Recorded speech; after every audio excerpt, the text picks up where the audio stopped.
Hajar binti Abdul Halim bernombor matrik C20A1598 dan Danish Fakusi bernombor matrik C20A1525 dan saya Cik Nur Atra binti Cik Jaafar bernombor matrik C20A0956.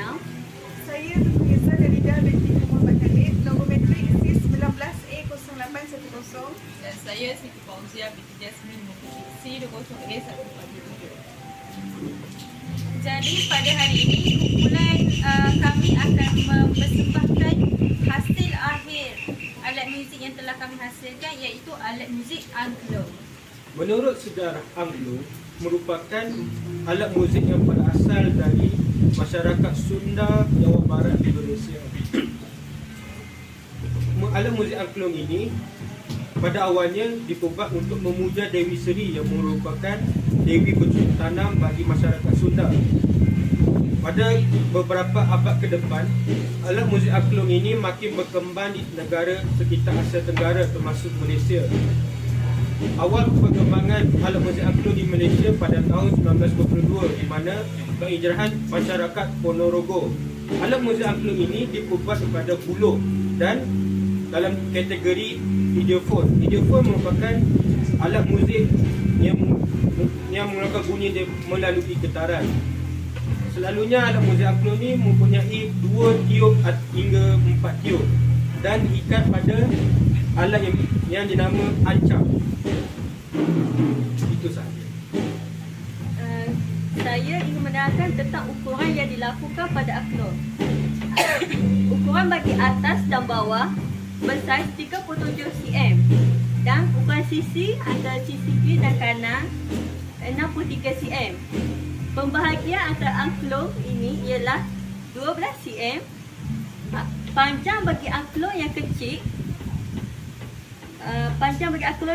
ialah 64.4 cm, yang sederhana berukuran 43.5 cm dan yang besar ialah 46.5 cm.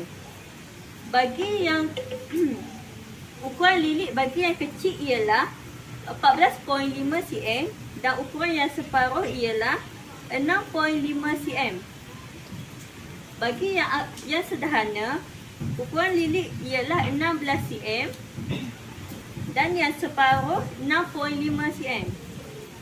Yang besar, ukuran lilik ialah bersaiz 17 cm dan yang separuh ialah 5.3 cm.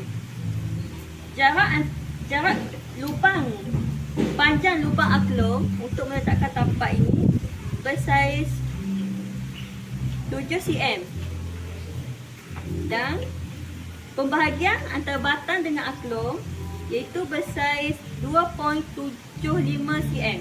Itu saja.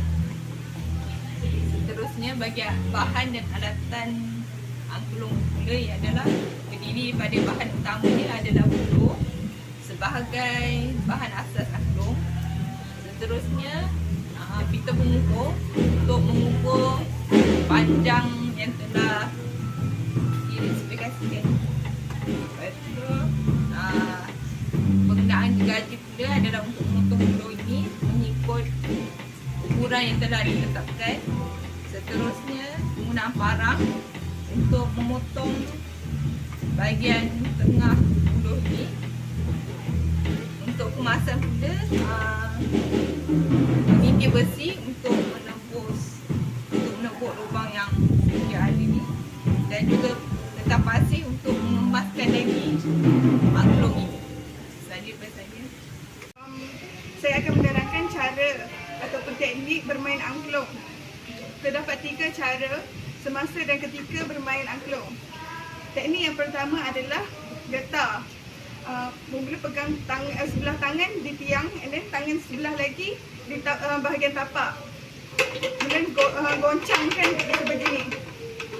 Okey, teknik yang kedua, pegang di bahagian atas angklung ni. Kemudian tangan sebelah lagi di bahagian tapak. Okay. Contoh. Okey, yang terakhir teknik tengket. Teknik tengket ini tepuk di bahagian bawah, pegang sebelah tangan lagi memegang tiang dan menepuk di bahagian tapak. Okey, itu saja. Sekian, terima kasih. Seterusnya adalah proses ataupun cara untuk menghasilkan angklung. Yang pertama adalah proses pemilihan buluh. Jadi untuk maklumat semua, buluh yang paling terbaik untuk membuat angklung adalah buluh hitam. Tetapi populasi untuk buluh hitam manis ini adalah sikit dan hanya berada di selatan negara, iaitu negeri Johor sahaja. Jadi solusinya kita menggunakan buluh semantai. Seterusnya, selepas kita melalui proses pemilihan buluh, kita melalui proses pengeringan. Selepas kita selepas kita memilih buluh, kita kena keringkan buluh yang telah kita pilih tersebut di tempat yang kering dan bukan tempat yang lembap, seperti di bilik yang seperti menjemurkan dia di cahaya matahari yang sangat panas. Dan seterusnya adalah proses penandaan. Proses penandaan sangatlah penting, di mana proses penandaan menentukan setiap panjang angklung dan juga setiap panjang panjang lubang di tapak angklung ini.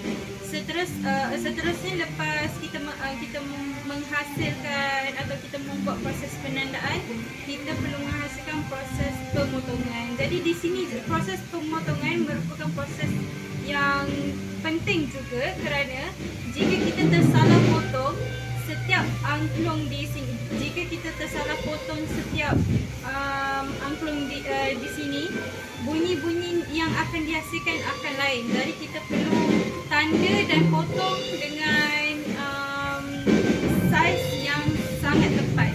Seterusnya, lepas kita dah potong angklung, setiap bahagian angklung ini, kita kena simpan angklung, iaitu kita mengalami proses penyimpanan. Angklung ini kita kena simpan di tempat yang sangatlah kering, kerana kalau angklung ini kita simpan dekat tempat yang lembap, angklung kita akan mudah mereput. Sebelum tu, kalau pemuzik ingin memainkan angklung, mereka juga akan mengeringkan angklung di tempat yang sangat panas, kerana bunyinya akan menjadi lebih sedap. Sebelum itu, selepas untuk tips yang lebih baik, kita juga sebelum kita mengalami proses penandaan, kita kena rendamkan angklung kita dengan dengan bahan kimia, supaya angklung kita tak mudah mereput dan tidak dimakan anak-anak. Jadi sekian sahaja pembentangan daripada kumpulan angklung. Sekian, terima kasih.